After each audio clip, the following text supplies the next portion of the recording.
هنا فين كان كاريان سونترال أكبر كاريان في المغرب. بدات النشأة ديالو عام 1922 ملي بغات السلطات الفرنسية بناء محطة حرارية للطاقة الكهربائية في منطقة الصخور السوداء، واحتاجت لليد العاملة اللي كانت كتجي من البوادي والقرى المحيطة بالدار البيضاء.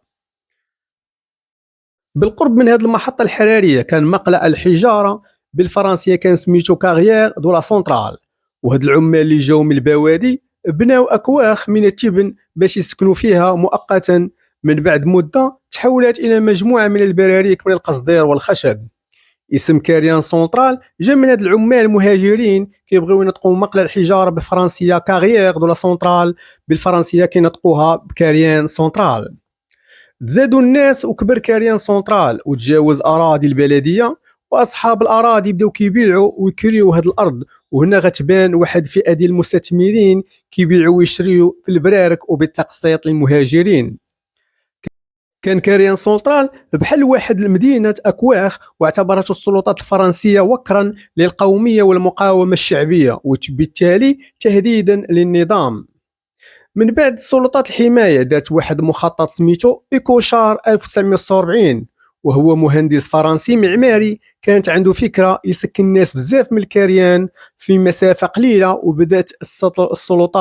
وبدات السلطات الحمايه بناء مجمعات سكنيه تحمل اسم بلوك، والعديد من ساكنة كاريان ما قدروش يسكنوا فيهم في هذا البلوك، كانوا خايفين الى الناس يقولوا عليهم خونه ودايرين يديهم مع فرنسا، خاصه وان كاريان سونترال كان مركز المقاومه. من بعد الاستقلال هذا الكاريان غيتحول الى نقطه مواجهه مع الدوله باش يتحيد في مره.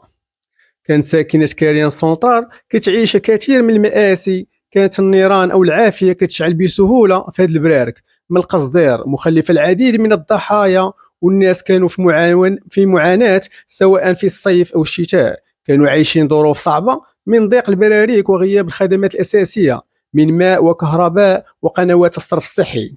هذا الحي الصفيحي كان أكبر كاريان في المغرب على مساحة أكثر من 30 هكتار، من أوائل القبائل اللي سكنت فيه قبائل الشاوية ودكالة وعبدة ورحامنة وشياضمة. كاريان سونترال كلشي كان عايش فيه الناس، وكل اللي كانت عندهم الماشية والحمير، وكانوا فيه الحوانت وكلشي كيتباع فيه. ومع ذلك كان كاريان سونترال يعد مفخرة وتاريخ ساكنة الحي محمدي، وهو أقدم وأكبر التجمعات الصفيحية في المغرب. في يوم الجمعة 11 مارس 2016 تمت إزالة آخر كوخ صفيحي في كاريان سونترال اللي كانت فيه 4640 براكة حسب إحصاء 2008. كتسكن فيها شي 6902 أسرة، وقد استفادت جميع الأسر المستوفية للشروط إما من بقعة أرضية تفوق 80 متر على أساس قطعة أرضية لكل مستفيدين 2 بمنطقة الهراويين اللي مقابلة مع مقبرة الغفران، أو الاستفادة من شقة سعرها 10 ملايين. من الأسباب الرئيسية اللي خلى كاريان سونترال يتحيد في مرة الخط الثاني للترامواي اللي كيدوز من أمام مكان كاريان سونترال.